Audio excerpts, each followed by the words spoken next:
Good morning everyone. मैं शकुंतला सिंधु आपका हार्दिक अभिनंदन करती हूँ आपके अपने प्यारे से यूट्यूब चैनल एडुमिनिया में। आज हम अपनी वीडियो के माध्यम से कक्षा 12 से, जिसका नाम है आरोह भाग 2, काव्य खंड के अंतर्गत एक कविता लेकर आए हैं जिसका नाम है सहर्ष स्वीकारा है। सहर्ष मीन्स खुशी के साथ, और इसके कवि हैं गजानन माधव मुक्तिबोध। यहाँ पर गजानन माधव मुक्तिबोध ने अपने स्वयं के जीवन का वर्णन किया है, और अपने जीवन का वर्णन करता हुआ कवि कहता है कि जो कुछ भी मेरे जीवन में आया है, चाहे वो सुख है चाहे वो दुख है, मैंने उन सुखों को और दुखों को समभाव से बड़ी खुशी के साथ स्वीकारा है। हालांकि यह स्वीकार करने में कतई संकोच नहीं करते हैं कवि कि परम पिता परमेश्वर का एक आशीर्वाद है, वो उनके जीवन पर सदा से रहा है। उनके जीवन में एक समय ऐसा भी आया जब खुशियां क्या है, बहुत सारी उनके जीवन में महकने लगी। तो क्या होता है, जब मनुष्य के जीवन में खुशियां आ जाती हैं तो थोड़ा सा अह भाव उनके मन में जाग जाता है, और उसी अह भाव के कारण वह उस परम पिता परमेश्वर की असीम सत्ता को भूलना स्वीकार करता है।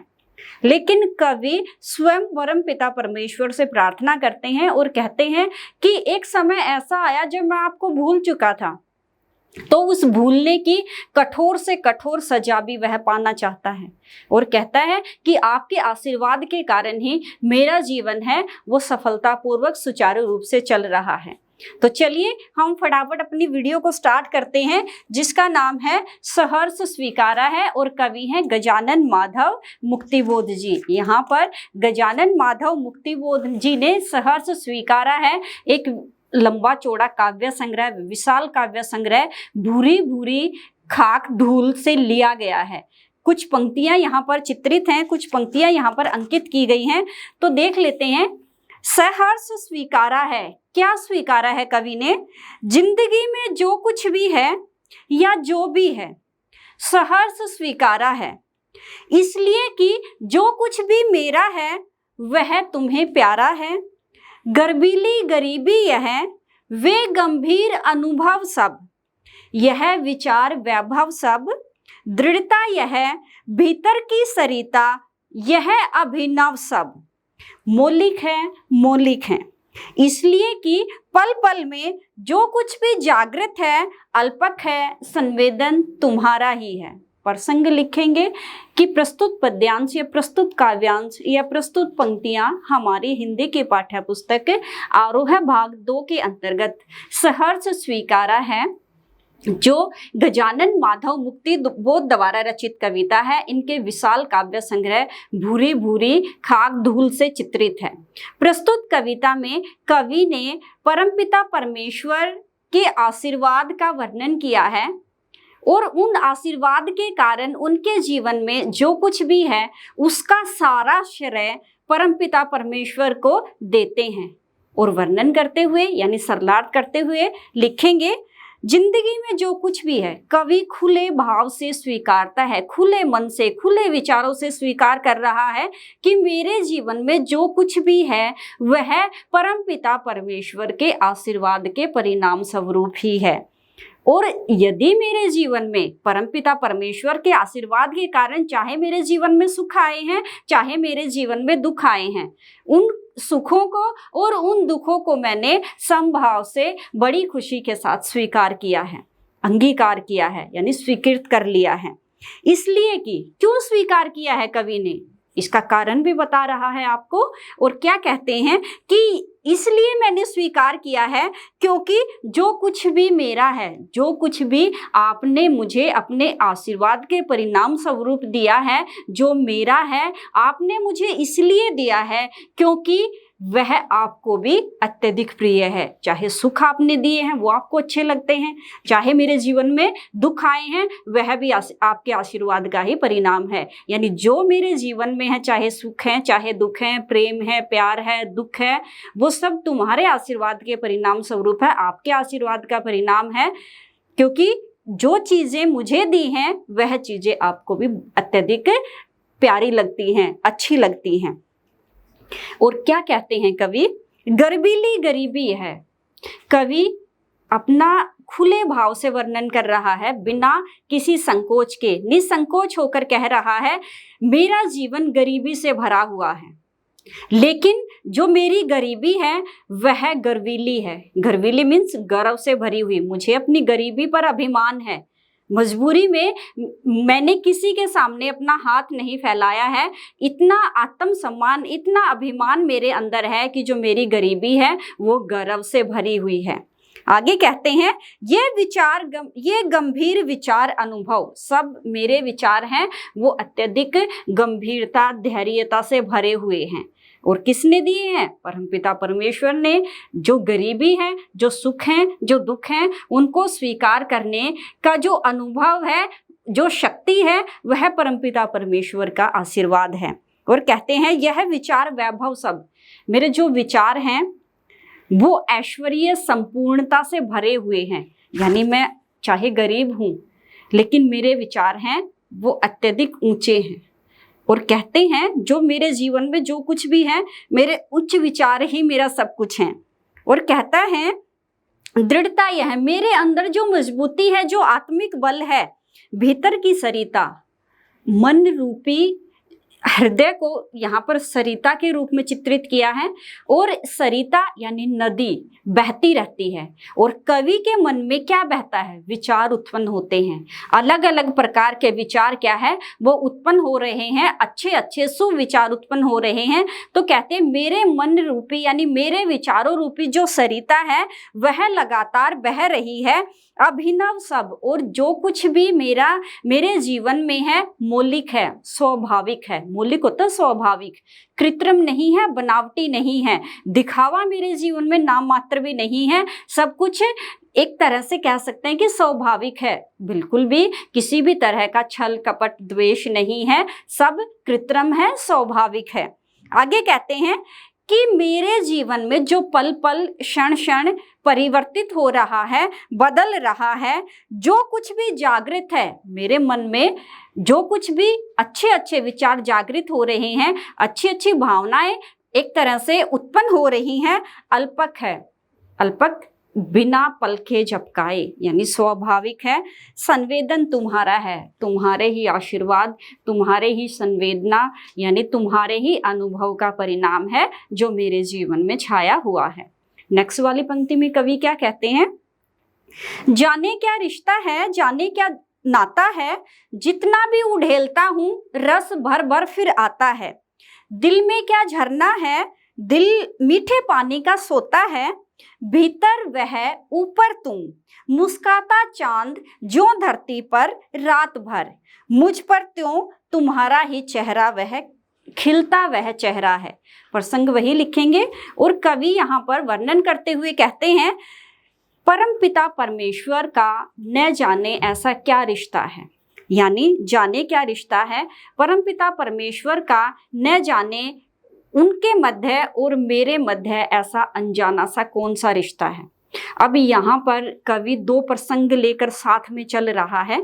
एक प्रसंग स्पष्ट रूप से बता रहा है कि परम पिता परमेश्वर को मुख्यतः रूप से दर्शाया है, लेकिन अप्रत्यक्ष रूप से उसका कोई प्रियजन है जिनको वह याद कर रहा है। वह उसका सगा संबंधी हो सकता है, उसकी पत्नी हो सकती है, उसका भाई भी हो सकता है, लेकिन अदृश्य रूप से यहाँ पर चित्रित किया है। और एक तरह से खुले रूप में वह परमपिता परमेश्वर को ही संबोधित कर रहे हैं। और क्या कहते हैं? न जाने उस असीम सत्ता यानी परमपिता परमेश्वर और मेरे बीच में ऐसा कौन से प्रेम पूर्वक संबंध है, कौन सा रिश्ता है। जितना भी मैं उड़ेलता हूँ, उड़ेलता मतलब जितना भी मैं उनसे प्रेम करता हूँ, वह प्रेम पुनः दोबारा से मेरे दिल में, मेरे हृदय में भर भर कर आता है। और क्या कहते हैं कवि? दिल में क्या झरना है, जो प्रेम रूपी विचार मेरे मन में उत्पन्न हो रहे हैं, मुझे ऐसा लग रहा है कि जैसे कोई झरना है वो मेरे दिल में, मेरे मन में लगातार क्या है, वो फूट रहा है, बह रहा है, झर रहा है। आगे कहता है और ऐसा लगता है मीठे पानी का सोता, जैसे जो स्रोत झरने रूपी जो स्रोत बह रहा है वो मीठे मीठे प्यार प्रेम रूपी विचारों से भरा हुआ है। भीतर वह मेरे अंदर मेरे प्रियजन की यादें हैं, समाई हुई हैं। ऊपर तुम, लेकिन परमपिता परमेश्वर का आशीर्वाद भी मुझ पर बना हुआ है। भीतर वह है और ऊपर परमपिता परमेश्वर का आशीर्वाद मेरे जीवन पर बना हुआ है। किस प्रकार से आशीर्वाद बनता है? मुस्काता चांद ज्यों धरती पर, जिस प्रकार से रात्रि के गहन अंधकार को मुस्कुराता हुआ चांद क्या है, वो नष्ट कर रहा है, ठीक उसी प्रकार से परमपिता परमेश्वर का आशीर्वाद है, वो मेरे जीवन में इस प्रकार से छाया है कि दुख रूपी जो गहरी रात्रि है उसको प्रकाशमान कर रहा है। मुझ पर तो तुम्हारा ही चेहरा खिलता है। प्रियजन का जो मुस्काता हुआ चेहरा है वो मुझे याद आ रहा है, चंद्रमा के समान खिला हुआ है और परमपिता परमेश्वर का आशीर्वाद मुझ पर बना रहता है। नेक्स्ट वाली पंक्ति में, नेक्स्ट वाले पद्यांश में कवि क्या कहते हैं? सचमुच मुझे दंड दो कि भूलूं मैं भूलूं तुम्हें भूल जाने की। दक्षिणी दुरु अंधकार अमावस्या, शरीर पर चेहरे पर अंतर में पालू मैं, झेलू मैं उसी में नहालू मैं। अब यहाँ पर कवि के जीवन में एक क्षण ऐसा आया, एक समय ऐसा आया, यहाँ पर लगा सकते हैं कि बहुत सारे सुख उसके जीवन में आए, तो उन सुखों के परिणाम स्वरूप परमपिता परमेश्वर को वह भूल गए। लेकिन जल्दी ही कवि को एहसास हुआ और खुद परमपिता परमेश्वर से क्षमा याचना करते हुए क्या कहते हैं? उसका दंड भी पाना चाहते हैं। सरलार्थ करते हुए लिखेंगे, सचमुच मुझे दंड दो, हे परमपिता परमेश्वर मुझे कठोर से कठोर दंड दो कि मैं भूल गया था। क्या भूल? आपको याद नहीं रख सका। ऐसी बहुत बड़ी भूल, भयंकर भूल मैं कर चुका था कि अपनी भूल के परिणाम स्वरूप मैं आपको भूल गया, यानी परमपिता परमेश्वर ही मुझे याद नहीं रहे। तुम्हें भूल जाने की, मुझे जब मैं आपको भूल गया तो उसकी कड़ी से कड़ी, कठोर से कठोर सजा मुझे दीजिए। और सजा भी किस रूप में? दक्षिणी दुरु अंधकार। दक्षिणी दुरु एक ऐसा दुरु है जहां पर गहरा अंधकार रहता है। वहां पर कवि कहते हैं, दक्षिणी दुरु अंधकार अमावस्या, मेरे जीवन में इतना अंधकार भर दो, इतना दुख भर दो, जिस प्रकार से दक्षिणी दुरु पर प्रकाश नाम मात्र भी नहीं रहता, वहां पर अंधकार ही अंधकार छाया रहता है। तो दक्षिणी ध्रुव के समान गहरा काला अंधकार मेरे जीवन में भर दीजिए। किसमें? शरीर पर, चेहरे पर, मेरे शरीर में पर, मेरे चेहरे पर, मेरे अंतर मन में भी इतना ही अंधकार भर दो ताकि मैं परमपिता परमेश्वर को भूलने की सजा पा सकूं। झेलूं मैं, उसी अंधकार को मैं झेलूं, उसी में प्रकाश ढूंढने के लिए मैं छटपटाता रहूं, उसी में नहा लूं, उसी में मेरा जो एक तरह से काली रात्रि गहन अंधकार के समान मेरा जीवन हो जाए कि सब कुछ उसी में रह जाए। क्या? नहाना, उसी में झेलना दुखों को और उसी में रहना, प्रकाश नाम मात्र भी उनके जीवन में न हो। नेक्स्ट वाली पंक्तियों में कवि क्या कहते हैं? इसलिए कि तुमसे ही प्रीविष्ट आच्छादित रहने का रमणीय यह उजेला सब सहा नहीं जाता, नहीं सहा जाता। ममता के बादल की मंडराती कोमलता भीतर पिराती है, कमजोर और अक्षम हो गई है अब आत्मा, यह छटपटाती छाती को भवितव्यता डराती है, बहलाती सहलाती आत्मीयता बर्दाश्त नहीं होती। अब यहाँ पर कवि क्या कहते हैं? इसलिए कि मेरे जीवन में जो सुख हैं, जो दुख हैं, तुमसे ही प्रीविष्ट, प्रीविष्ट मीन्स चारों तरफ से आच्छादित, घिरा हुआ है। मेरे जीवन में चाहे सुख है चाहे दुख है, वो सब तुम्हारे आशीर्वाद का परिणाम है और तुम्हारे ही आशीर्वाद के परिणाम स्वरूप मेरे जीवन में चारों तरफ छाए हुए हैं। रहने का रमणीय यह उजेला। लेकिन परमपिता परमेश्वर है, वो निष्ठुर नहीं है। सजा उन्होंने मुझे दी है, लेकिन जल्दी ही मेरे जीवन में प्रकाश उन्होंने भर दिया है। परमपिता परमेश्वर ने अपने आशीर्वाद के परिणाम स्वरूप चमकीला जो प्रकाश है वह मेरे जीवन में भर दिया है। लेकिन उसी चमकीले प्रकाश का प्रभाव अब मेरे जीवन पर इतना छाया है कि मुझे मुझसे सहा नहीं जाता है। मैं उस चमकते हुए प्रकाश यानी परम पिता परमेश्वर के असीम आशीर्वाद के परिणाम स्वरूप मैं अपना जीवन यापन कर रहा हूँ, लेकिन इतना स्नेह, इतना प्रकाश, इतना सुख है, वह मुझसे सहा नहीं जाता है, नहीं सहा जाता, यानी मुझसे बर्दाश्त नहीं हो रहा। और आगे कहते हैं, ममता के बादल की मंडराती कोमलता, प्यार प्रेम रूपी बादल है। परमपिता परमेश्वर के आशीर्वाद के कारण जो बादल है उसकी कोमलता, उसकी नरमता, उसकी मुलायमता क्या है, वो सदैव अच्छे एहसास के रूप में मेरे जीवन पर छाई रहती है, भीतर पिराती है, मेरे हृदय में अच्छे अच्छे भावों को क्या कर रही है, उत्पन्न कर रही है। कमजोर और अक्षम हो गई है आत्मा, लेकिन एक समय ऐसा था जब परमपिता परमेश्वर को भूल गया था, तो उसी के परिणाम स्वरूप अब मेरी जो आत्मा है, मेरे विचार हैं, वह कमजोर हो चुके हैं। और जब मेरे विचार कमजोर हो चुके हैं तो कमजोरी के कारण मैं परमपिता परमेश्वर के रमणीय उजेले को यानी सुनहरे प्रकाश को सहन नहीं कर पा रहा हूं, यानी वह आशीर्वाद मुझसे संभाला नहीं जा रहा है। और जब मैं कमजोर हो चुका हूं, मेरी आत्मा कमजोर हो चुकी है, तो छटपटाती छाती को मेरे जो अंदर विचार हैं वह छटपटा रहे हैं बाहर निकलने के लिए, और भवितव्यता डराती है। और यही विचार मुझे अंदर से बाहर से कमजोर कर रहे हैं, और लगातार क्या है, वो मुझे डराते हैं। भवितव्यता होती है, ऊंचे जो विचार हैं वो जैसे कवि के मन में उत्पन्न होते थे तो वही विचार दोबारा से उत्पन्न होते हैं। हालांकि कवि कमजोर है, उसकी आत्मा कमजोर है, लेकिन फिर भी कह रहा है मेरी जो छाती है वो गहरे दुख के कारण छटपटा रही है, और लगातार भवितव्यता मुझे डराती है। बहलाती सहलाती, लगातार मुझे बहला रही है, सहला रही है। आत्मीयता होता है अपनापन, बर्दाश्त नहीं होती, वही अपनापन क्या है, वो मुझसे बर्दाश्त नहीं हो रहा है। नेक्स्ट वाली पंक्तियों में कवि क्या कहते हैं, सचमुच मुझे दंड दो कि हो जाऊं पाताली अंधेर की गुफाओं में, विवरों में, धुएं के बादलों में बिल्कुल मैं लापता, लापता की वहां भी जो कुछ तुम्हारा ही तुम्हारा है, सहारा है, इसलिए कि जो कुछ भी मेरा है या मेरा जो होता सा लगता है, होता सा संभव है, वह सभी वह तुम्हारे ही कारण के कार्यों का परिणाम है, घेरा है, कार्यों का वैभव है। अब तक जो जिंदगी में जो कुछ था, जो कुछ है, सहर्ष स्वीकारा है, इसलिए कि जो कुछ भी मेरा है वह तुम्हें प्यारा है। अंत में कवि यहाँ पर अपने विचार व्यक्त करते हुए परमपिता परमेश्वर से प्रार्थना करते हैं, और क्या कहते हैं कि एक समय ऐसा आया जब मैं आपको भूल चुका था, तो उस भूल की सजा सचमुच वास्तव में मुझे दीजिए।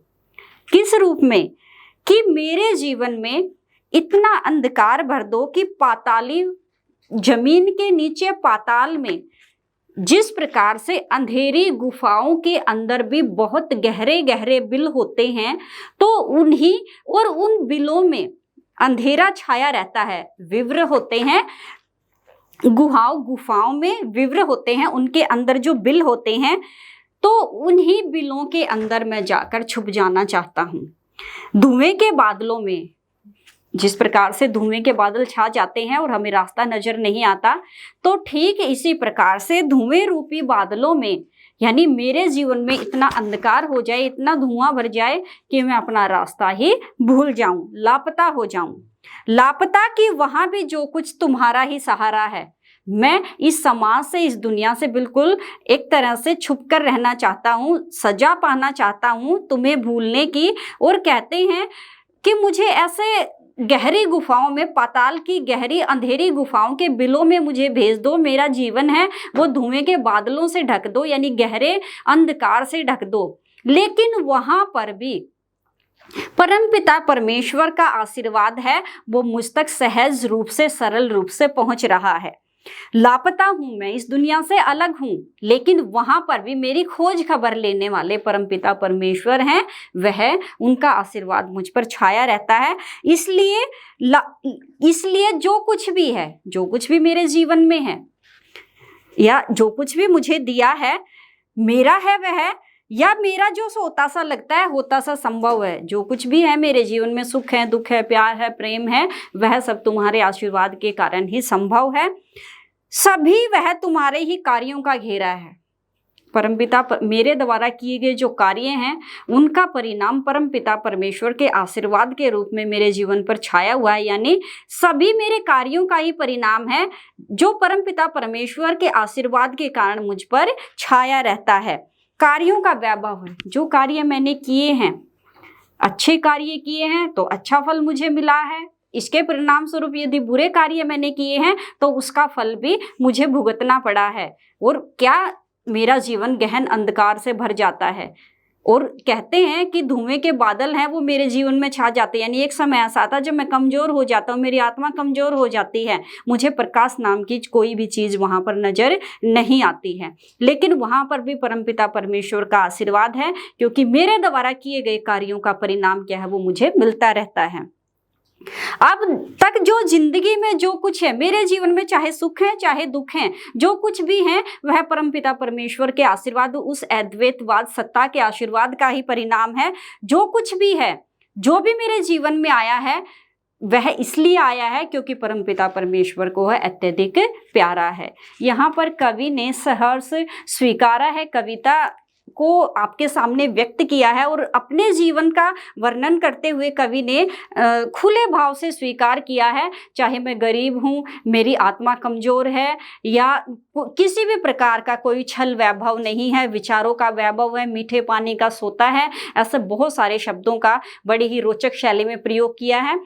नेक्स्ट आता है हमारा विशेष कि यहाँ पर कवि ने अपनी कविता को सुंदर बनाने के लिए किन किन शब्दों अर्थों का प्रयोग किया है, अलंकारों का प्रयोग किया है। तो चलिए फटाफट देख लेते हैं हम। सबसे पहले प्रस्तुत कविता में कवि ने अप्रत्यक्ष रूप से अपने प्रियजन को संबोधित किया है। प्रियजन जो उसको प्यारा है, उसकी पत्नी है, उसकी प्रियसी है, उसका कोई सगा संबंधी है, भाई है, पिता है, पुत्र है। अप्रत्यक्ष रूप से उसका वर्णन कर रहा है, लेकिन प्रत्यक्ष रूप से परमपिता परमेश्वर को वह स्वीकार करता है। एक नंबर का क्वेश्चन यहाँ से निकल सकता है कि अप्रत्यक्ष रूप से किसको संबोधित किया है, तो प्रियतम को उन्होंने संबोधित किया है। नेक्स्ट है हमारा आत्मबल के प्रभाव से युक्त। उसका जीवन आत्मबल विचारों से ओतप्रोत था, तो उसके प्रभाव से साधारण से मनुष्य का जीवन किस प्रकार से चमत्कृत हो जाता है उनका यहाँ पर वर्णन किया है। परमपिता परमेश्वर की अद्वैतवाद सत्ता का यहाँ पर, उनके आशीर्वाद की का यहाँ पर एक तरह से वर्णन किया गया है। नेक्स्ट है भाषा सरल है, साधारण है, प्रभावमान व प्रेरणादायक है। और यहाँ पर कवि जो संदेश हम तक पहुँचाना चाहता है, जिस शब्दावली में वह कहना चाहता है वह शब्दावली उचित बन पड़ी है और कवि के द्वारा दिया गया संदेश हम तक सहज रूप से पहुंच गया है। नेक्स्ट वाली वीडियो जल्दी ही आपके सामने लेकर आएंगे, तब तक के लिए bye bye and take care.